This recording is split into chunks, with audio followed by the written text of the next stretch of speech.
কেঁদেছো, যোহরের নামাজ পড়ে কেঁদেছো, মাগরিবের পড়ে কেঁদেছো, এশার নামাজ পড়ে কেঁদেছো। বান্দা, নামাজের মুসল্লা যখন বসে যাও, আমি আল্লাহকে তোমরা বারবার বল, আল্লাহ আমার গুনাহ মাফ করে দাও। তারপরও আমি তোমাদের গুনাহ মাফ করে নিই। তারপরও তোমরা নিশি রাত্রে, মানুষ যখন ঘুমে যায়, তোমার বিবি যখন ঘুম যায়, তোমার ছেলে যখন ঘুম যায়, তুমি নিশি রাত্রে ঠান্ডা পানি দিয়ে ওযু বানিয়ে নামাজের মুসল্লায় বসে তুমি আবার যখন ডাক দাও, রব্বুল আলামিন, পৃথিবীর কোন মানুষ আমার গুনাহ সম্পর্কে জানে না, তুমি আমার গুনাহ সম্পর্কে জানো। আমি এমন গুনাহ করেছি আমার বিবি জানে না, বিবি গুনাহ করেছে আমি জানি না। আল্লাহ, তুমি সব কিচ্ছু জানো। হে আমার প্রভু, তুমি আমাকে মাফ করে দাও।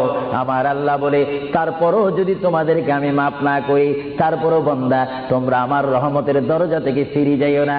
আমি তোমাদেরকে হুকুম দিচ্ছি, ওয়ালাউ আন্নাহুম ইয যালামু আনফুসাহুম জাউকা